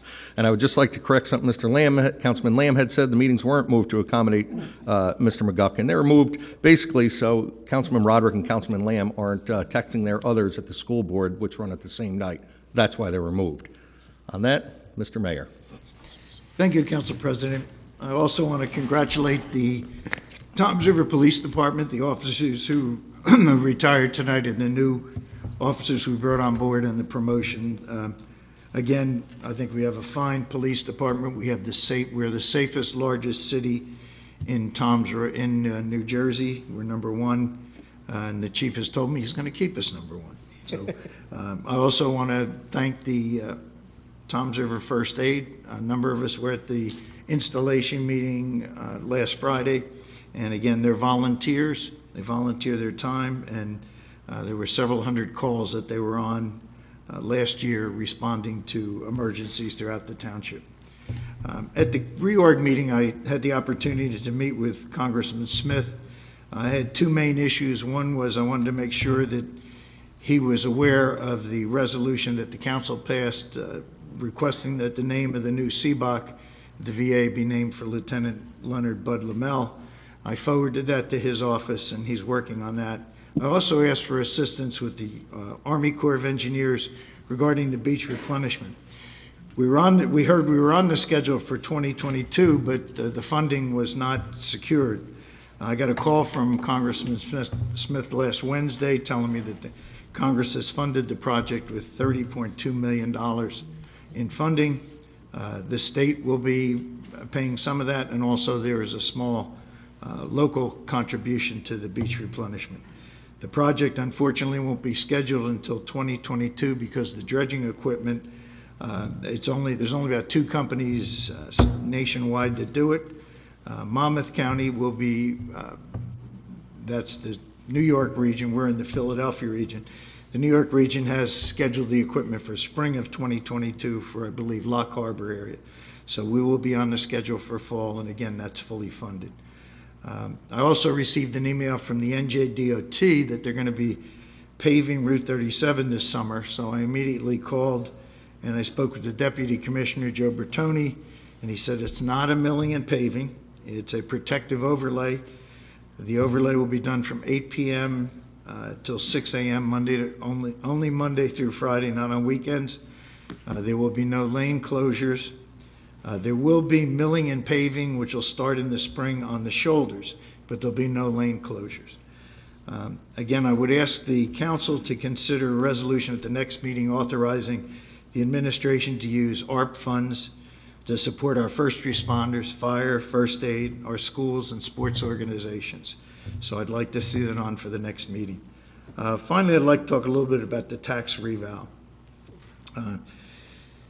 First of all, we do have the property tax reimbursement, which is for seniors over 65 or anybody who's on a disability with Social Security. I have information here which I'll leave out at the table, and there will also be information both at my office and I'm sure down at the clerk's office on how to apply for this. It's known as the senior tax freeze. Everybody has gotten a letter about their appraisal. If you're not satisfied with that appraisal, there are two opportunities to contest that. First one would be to call professional property appraisers and set up an appointment. They're open, they're receiving calls through February 4th and setting up appointments through till about the middle of the month. You can do it on the phone, you can do it in person. If you have trouble getting through, please give the assessor's office a call, and he will forward those numbers on so that the calls can be returned. They've received a number of calls. I'll ask Bill to come up and explain how many calls he received and how many appointments have been requested so far. However, when you go for your meeting, you'll need 3 qualified comparable sales. You'll meet with the reval company. If after the informal meeting it's still not settled to your satisfaction, you can apply for a tax appeal for the Ocean County Board of Taxation before May 1st. However, in that case, you will also need to have those 3 qualified comparable sales. Qualified sales would be not a distress sale, not a foreclosure sale. It has to be a legitimate real estate sale. Finally, I will tell you that neither the council or I were in favor of this property reevaluation.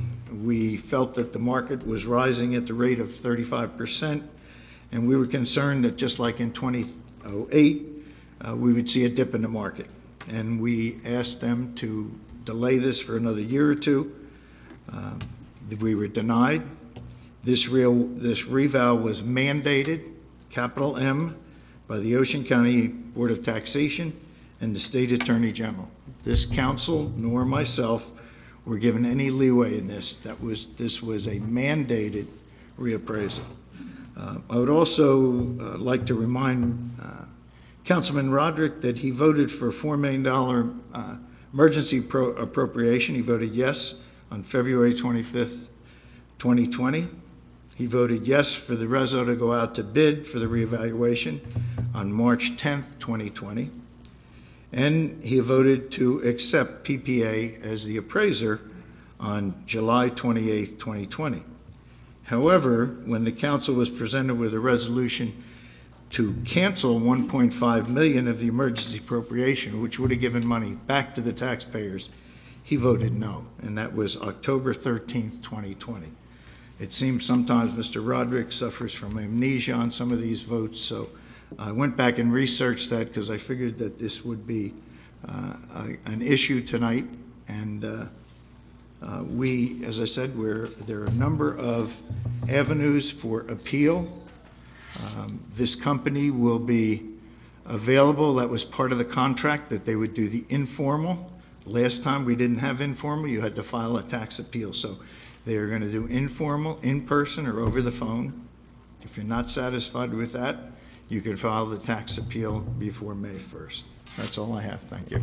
Thank you very much. At this point, I'll open the floor up to the public for public comment. I would like a chance to speak as a rebuttal. Robert's rules, it gives me the right to rebut. We have our own rules. We have a rules of council. So you're saying that the mayor is attending the council meeting, it's our meeting, and I can't rebut based on Robert's rules? I thought you were an attorney.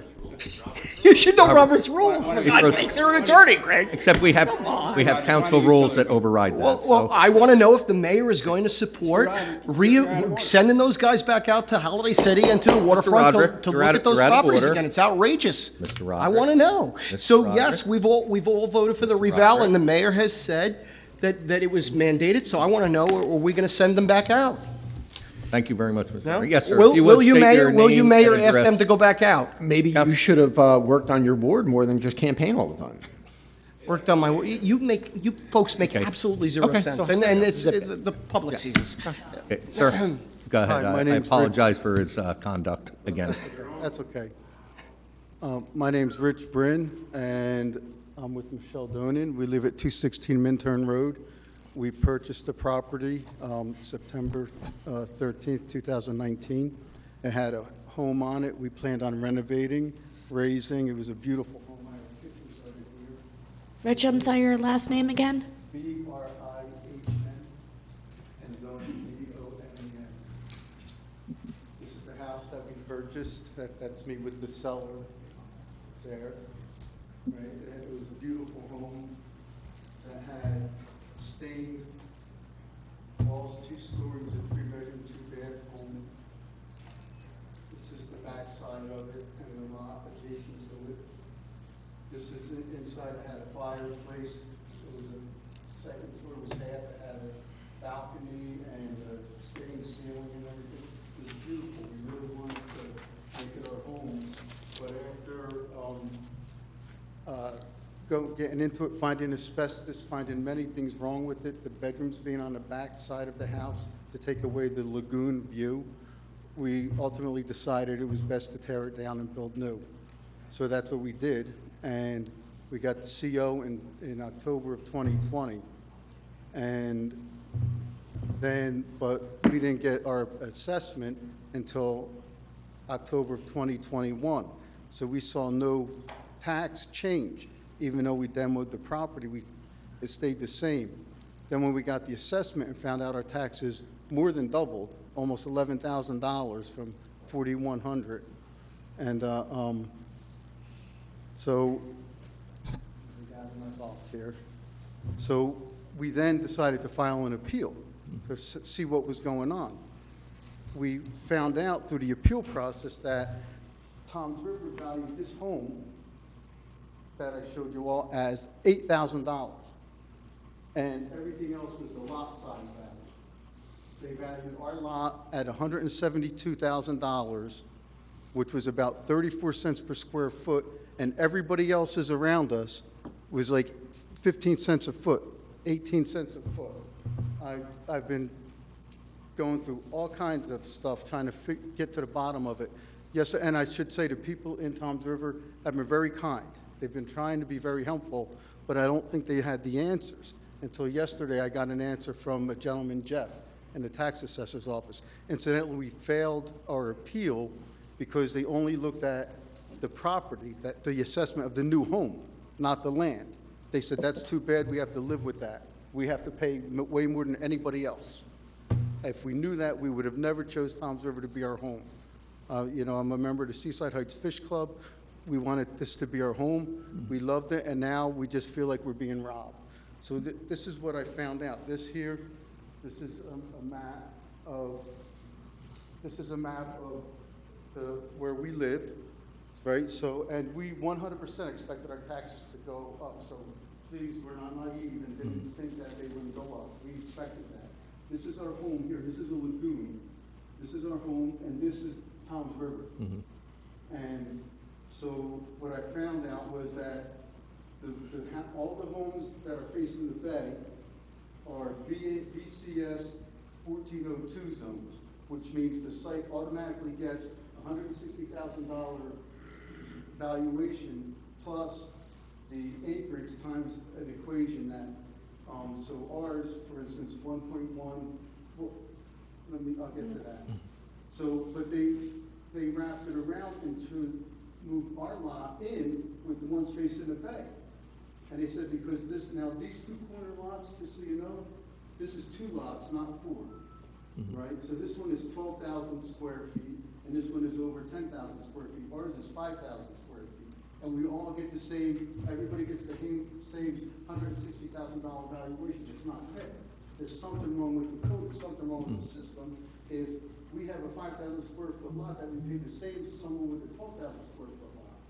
And the reason why we didn't notice it, they said we can appeal it because we missed the window when they knocked it down. Well, when they valued the house at $8,000, we did not see a difference in our tax bill.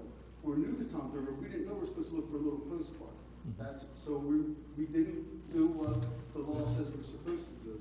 But we would have seen it had the evaluation of the house been proper, in our opinion. And during the No, go ahead, sir. During the tax hearing, and it was this gentleman, Bill, he's a nice guy, but, you know, he testified that we tore down the bungalow, which it's a two-story house. You can see by the photos. Bungalows are one story. So, and he testified that we built a three-story house, which is illegal in Toms River. You can only build a 2.5-story, although ours is only 2 stories, but we had to raise it, right? But we built a beautiful home. We're not denying it. But if we have breakaway walls, we can't use the bottom. They failed our drawings 3 times because they wanted our 4x4 foot frangible slab and breakaway walls and flood vents and don't put any living space in it. So we have 2 stories. It's a 2-story house.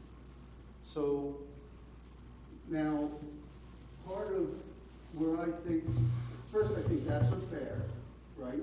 The square footage. But now this is the picture also of it, right? This is our home. This is a shadow here. So don't think that that's structure. This is all open lot. So they're telling me that because we have a view over this lot that does have a structure on it, a gazebo, it's not vacant. Because we have a view over it, the 100-foot or 110-foot lot, that we should be in the same zone. But yet, and the people on the lagoon are a higher zone than everybody behind them. So the people but here, they don't pay extra even though they can see the lagoon. This house here can see all the bay, everything, and owns these lots and doesn't pay extra, doesn't pay the fee. So why does the rule apply to us and not everybody else? It's unfair to say that we should pay when we're looking over somebody else's lot, but nobody else in Toms River has to, just us. It's just not fair, and they're saying we lost our opportunity to appeal, so we just have to live with it. They got our thousands of dollars and we're screwed. I can't accept that, and Michelle can't accept that, so we want you all to hear what's going on. We want you all to hear how unfair we've been treated. Okay. We feel we've been treated. And I thank you for your time, and I hope you look at this, and I hope that maybe somebody wants to sit down and talk with me. I asked Bill if we can talk about it some more, because, but he says the right way is we have to get a lawyer. You have to file an appeal. Well, why does it have to be that way? Why does it have to be that? Why can't common sense, why can't somebody say you should not pay 34 cents a foot when the ones right on the bay are paying 12 cents a foot, 15 cents a foot? I have all the numbers written down. I did all the math. We are the smallest lot here and pay the most. And it's just not fair. It's just not fair. And to show you how unfair we've been treated with this lot, everybody knows about the appraisals. Everybody knows how it went up. Ours went up, but the lot value went down. I have that here also. The PPA said that it's worth $162,000. They thought they were raising it. No, they lowered it because Toms River said it was $172,000, which was wrong. And we paid the money. They got the money. We had to pay the money to even file an appeal. So they got the money. And I just hope that somebody cares about us. I hope somebody hears us because, it's you know. arbitrary and unfair. Yeah. I apologize if I'm out of order, but it's very That's fine. Now, thank you for bringing it to our attention, and the picture speaks 1,000 words with that map. Stuff slips through the cracks. Even tonight on the consent agenda, you know, where we refunded some monies. Some of that was from 27 years ago. Why does it happen? I can't answer that. But I'll ask maybe you leave your name and contact info with the business administrator, and maybe, you know, we'll set up a meeting and try to get some resolve for you, because it's certainly reasonable. And we 100% expected our taxes to go up. We get it. But clearly that wasn't. Yeah, if that lot, if they grow trees or shrubs, you lose your vision of the river, so that argument's out. They could build a house, sure. So, absolutely, no. I mean, we have no guarantees to keep that vision. Absolutely. And to not charge people looking over empty lots when ours, technically, the lot we're looking over has a structure, has a gazebo. Very It's good. not even an empty Yeah. lot. If you would, just So- before you leave, we'll get all your contact info. All right, thank you very much. Yes, sir. Just state your name and address for the record, please. Good evening. My name is Jeffrey King. I'm at 24 Elizabeth Parkway in Eatontown. Thank you. What was that? What was the address? 24 Elizabeth Parkway, Eatontown. Okay. Thank you for allowing me to be at your meeting and speak. I also have some exhibits for the council. I appreciate being allowed to represent. I'm sorry that you guys banned cannabis businesses in this community. I'm frequently here. I have loved ones here that I'm speaking for. It's unfortunate that you guys had the committee that worked on zoning that would be amenable to all the people that did vote for this. The majority voted for this, and to have banned it, even though the committee worked so hard on coming up with a plan that would work, it was a profound disappointment to myself and my loved ones and my friends. There's really no medical access in this area now, and I know that you're not anti-medical, but this does hurt medical patients to not have any access. They would be able to use adult dispensaries, and that really hurts them. Home delivery is not happening. Home growing has been stifled by the Democrats in Trenton, and the Republicans haven't helped either. So I'd like your support on home growing as a solution if there's no dispensaries and no delivery available, because the only other option now is the street. And those street people can sell anything, and there's no regulation and there's no checking of IDs. So that's what we're in right now in Toms River. It's just the street. And we can do better than that. I think there's a myriad of ways that we can improve on this. So I hope that you're not closed-minded on this and that you will continue to look at the options, continue to think about making a better community with respect to the ending the drug war and beginning drug peace. We have an opiate crisis here, and cannabis is an exit from opiates. So there are consequences to making these decisions. I heard Congressman Smith's name come up, and he has been voting no on anything in Washington with respect to reform. And I'd like you to please share the message with him that we need his leadership and help to end the drug war. He's going to be primaried from the right. And now, just because you're a Republican, you still have to answer this. People want this change. Majority voted on all parties, all demographics. So thank you very much for allowing me to share this message with you. Okay. Thank you very much. May I just have your name, sir? I didn't catch your name. Jeffrey King, K-I-N-G. Thank you. Thank you. If you would state your name and address for the record. Yes, I will. I'm Mike Vingileos. Mike what? Want me to spell the last name? Please, for our clerk. Sure. Vintzilios, and that's 264 John Street in South Amboy. I spoke to you guys back, I think it was November 20th of last year, when you guys had the recreational cannabis ordinance on the agenda. And just to give a little summary of what I had said so everybody can get up to speed here, I had spoke about how I believed all use was medical. The only thing that's holding us back from cannabis and access to it is just the laws, whether it's the recreational industry coming in or the medical industry that has just so hopelessly been left behind with the patients.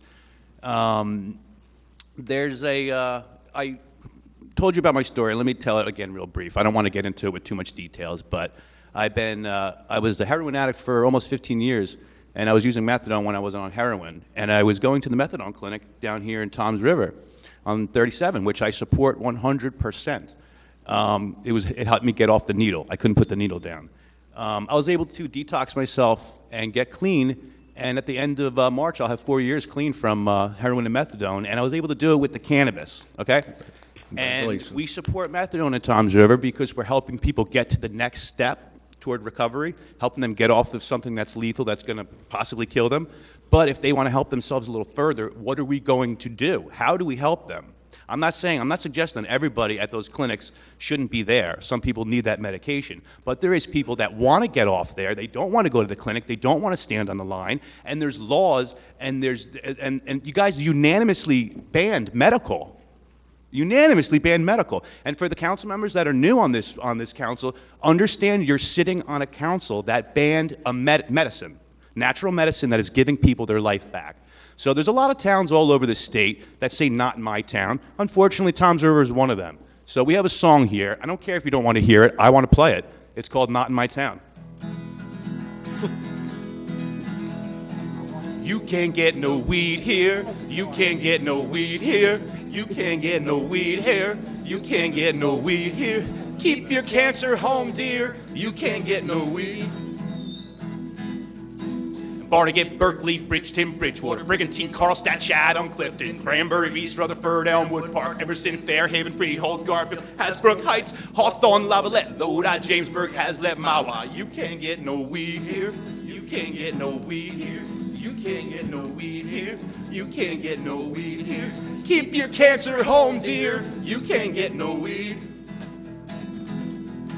Manval, Middletown, Point Pleasant Beach, Haledon, Caldwell, Oakland, Oceanport, Ridgewood, Ringwood, Seaside Heights, Seagirt, Shrewsbury, Secaucus, Surf City, Spotswood, Upper Freehold, Upper Saddle River Wall, and Wayne. You can't get no weed here. You can't get no weed here. You can't get no weed here. You can't get no weed here. Keep your cancer home, dear. You can't get no weed. Weehawken, West Caldwell, West Long Branch, Westwood, Wyckoff, Woodcliff Lake, Palisades Park. Palisades Park. Palisades Park. There's no wheelchair access in Palisades Park. Oh no. You can't get no weed here. You can't get no weed here. You can't get no weed here. You can't get no weed here. Keep your wheelchairs home, dear. You can't get no weed. Chester, Franklin Lakes, Hardland, Midland Park, Ramsfield, Old Bridge, Old Dapan, Ramsey, Denville, Avalon, Parsippany, Pleasantville, Saddlebrook, Brick, and Union City. Oh, I'm tired. I'm sorry. You can't get no weed here. You can't get no weed here. You can't get no weed here. You can't get no weed here. Keep your cancer home, dear. You can't get no weed.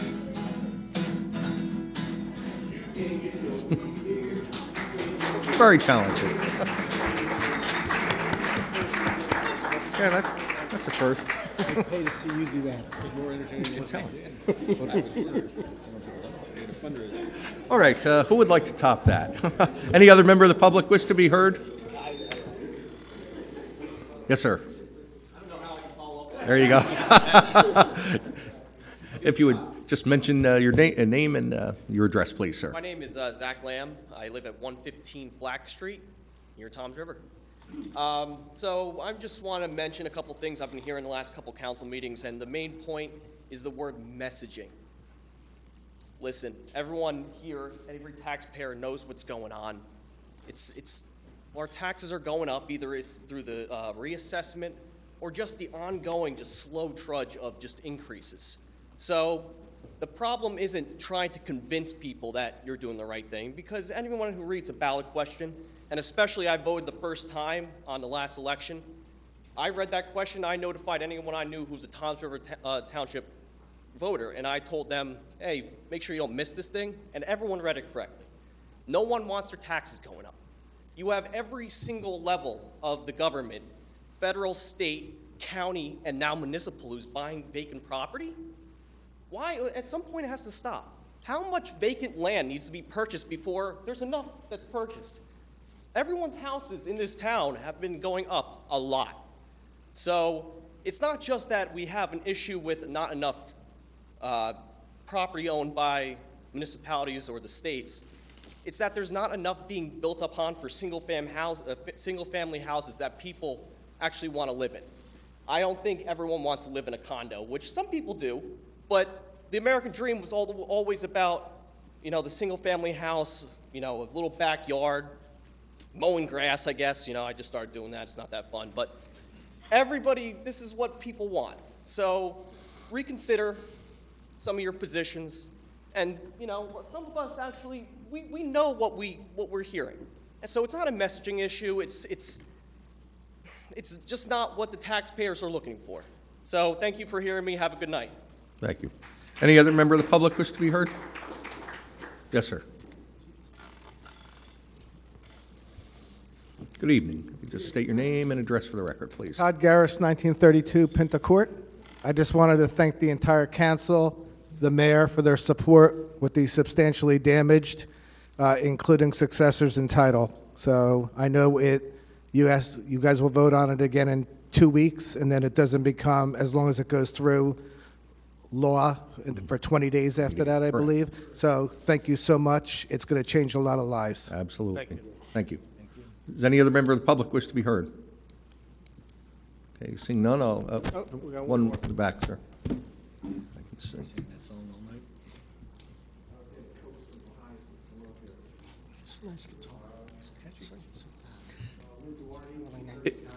If you would just speak into the mic with your name and address so the clerk can record it. Duarte, 230 Catherine Street.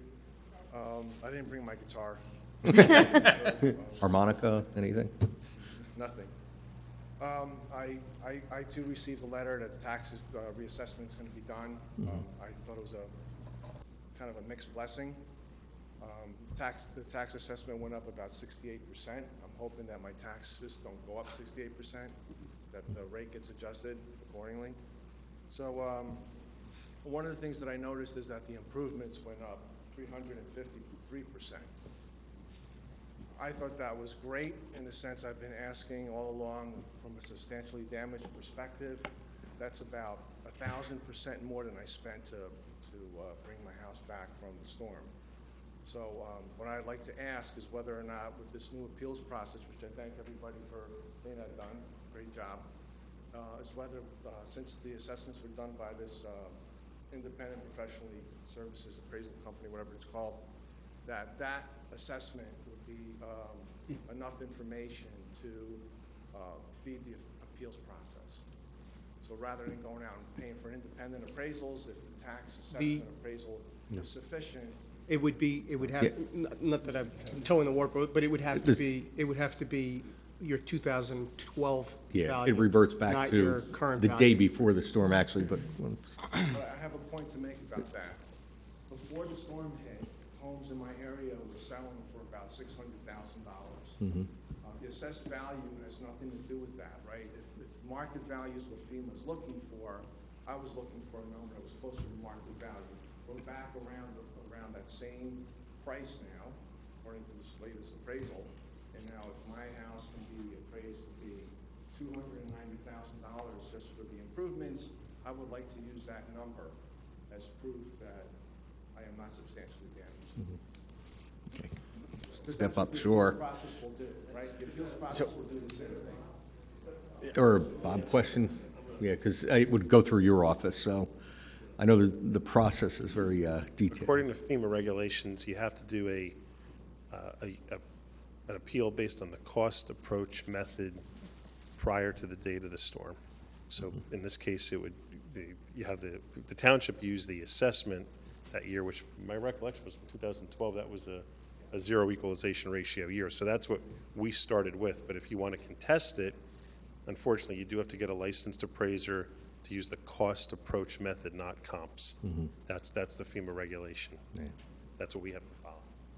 Okay. Does that answer your question, sir? At least it gives you a baseline where to go to. All right, thank you. Does any other member of the public wish to be heard? Okay, seeing none, I'll take a motion to close public comment. Motion. Wow, made a motion. Second. All in favor? Aye. Aye. And there's no need for executive session, so we can take a motion to adjourn the meeting. Motion to adjourn the meeting? Second. All in favor? Aye. Want to unplug it? Since I didn't pick on you at all.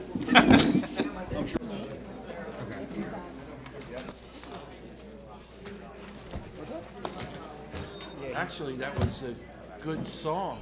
I mean, it took a lot of work. It would be easier to sing in town to allow it. I mean,